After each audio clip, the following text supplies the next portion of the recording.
Hi hello, പുതിയൊരു വീഡിയോയിലേക്ക് എല്ലാവർക്കും സ്വാഗതം. ഇന്ന് ഞാൻ നിങ്ങളോട് ആദ്യം തന്നെ പറയുന്നത് ഒരു ഇഷ്യൂ ആണ്. കുറച്ച് നാൾ മുന്നേ ഈ കുഴിമന്തിയൊക്കെ കഴിച്ചിട്ട് ആൾക്കാർക്ക് ഫുഡ് പോയ്സൺ ആയി കുറച്ച് പേര് മരിക്കാനൊക്കെ ഇടയിൽ കുറേ ആൾക്കാരുടെ ഹെൽത്ത് ഇഷ്യൂസിനൊക്കെ കംപ്ലൈൻ്റ് ആയി.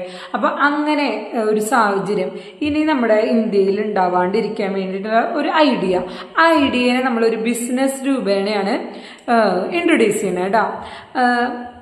നമുക്ക് ഈ ബാലൻസ് വരുന്ന ഫുഡ് ഡിസ്പോസ് ചെയ്യുമ്പോഴുള്ള നഷ്ടം സഹിക്കാൻ പറ്റാണ്ടാണ് ഈ ഹോട്ടലുകാർ ഈ ഫുഡ് റീയൂസ് ചെയ്യണത്. അത് കുറച്ചൊന്ന് പഴകിയാൽ ആ ഫുഡ് റീയൂസ് ചെയ്ത് കസ്റ്റമേഴ്സിന് കൊടുക്കുന്നത് അതുകൊണ്ടാണ്. അപ്പം അങ്ങനെയൊന്നും ഉണ്ടാവാണ്ടിരിക്കാൻ വേണ്ടിയിട്ട് ഈ യൂറോപ്യൻ കൺട്രീസിലൊക്കെ അങ്ങനെയുള്ള ഫുഡുകൾ, അതായത് ഒരു ദിവസം ഉണ്ടാക്കിയ ഫുഡ് അന്നത്തെ ദിവസം സെയിലായി പോയില്ലെങ്കിൽ ആ ഫുഡ് കർമ്മ എന്നാണ് ആ ആപ്പിന്റെ പേര്. യൂറോപ്യൻ കൺട്രീസിൽ ചെയ്യണത് കർമ്മ എന്നാണ് ഒരു ആപ്പ് രൂപീകരിച്ചിട്ട് ആ ആപ്പിൽ രജിസ്റ്റർ ചെയ്യുകയാണെങ്കിൽ ഒരു മീഡിയം പ്രൈസ് ഡിസ്കൗണ്ടിൽ അത് ആളുകളിലേക്ക് കൊടുക്കണം. അപ്പൊ ആ ആപ്പ് മുഖേന ആ ബാലൻസ് വരുന്ന ഫുഡ് സെയിൽ ചെയ്യും. അതേപോലെ അങ്ങനെ ഒരു ഐഡിയ നമ്മുടെ ഇന്ത്യയിലും കൊണ്ടുവരാണെന്നുണ്ടെങ്കിൽ വിജയിക്കാനുള്ള സാധ്യത കൂടുതലല്ലേ.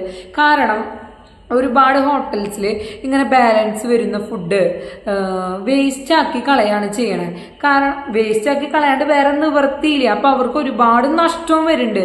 അപ്പൊ അങ്ങനെയൊന്നും ഉണ്ടാവാണ്ടിരിക്കാനും ഈ സസ്റ്റൈനബിൾ ആയിട്ടുള്ള ആൾക്കാർക്ക്, അതായത് ഫുഡ് വേസ്റ്റ് ചെയ്ത് കളയാൻ താല്പര്യമില്ല എന്നുള്ളവർക്ക് അത് മേടിച്ച് ഭക്ഷണമാക്കി കഴിക്കാനും പിന്നെ ഒരു ഡിസ്കൗണ്ട് റേറ്റിൽ ഭക്ഷണം ലഭിക്കാനും ആൾക്കാർക്ക് ഇടയാവും.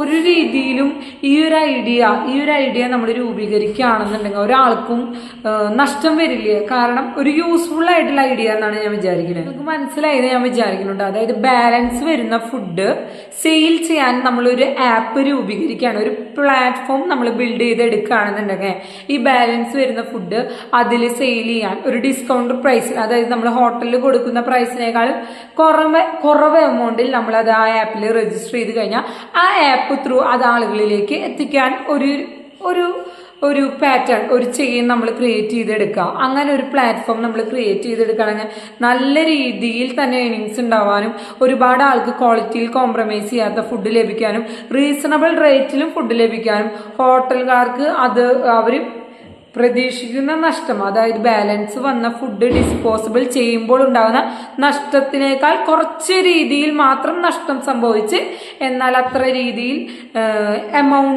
അത്ര അവർ പ്രതീക്ഷിക്കുന്ന എമൗണ്ട് അവർക്ക് അത്ര രീതിയിലുള്ള നഷ്ടം വരില്ല എന്നുള്ളൂ. എന്നാൽ അവർക്കും വലിയ തിരക്കേടില്ലാത്ത രീതിയിൽ തന്നെ ഒരു ലാഭം ഉണ്ടാക്കാനും സാധ്യതയുള്ള ഒരു ഐഡിയ ആണിത്. അപ്പൊ ഇങ്ങനെ ഒരു ആപ്പ് നല്ല രീതിയിൽ നിങ്ങൾ ബിൽഡ് ചെയ്ത് കൊണ്ടുവരാണെന്നുണ്ടെങ്കിൽ നല്ലോണം ഏണിങ്സ് ഉണ്ടാക്കാൻ പറ്റും. അപ്പൊ ഈ ഐഡിയ എല്ലാവർക്കും യൂസ്ഫുൾ ആയെന്ന് വിചാരിക്കണം. നമ്മുടെ ഇന്ത്യയിലൊക്കെ ഈ ഐഡിയ കൊണ്ടുവരാണെന്നുണ്ടെങ്കിൽ ഒരുപാട് പേർക്ക് യൂസ്ഫുൾ ആവും ഇങ്ങനെ ഒരു ആപ്പ് ബിൽഡ് ചെയ്യുകയാണെന്നുണ്ടെങ്കിൽ. അപ്പൊ ഇതേപോലുള്ള യൂണീക്ക് ആയിട്ടുള്ള ഐഡിയകൾക്ക് വേണ്ടി സബ്സ്ക്രൈബ്, ലൈക്ക്, ഷെയർ.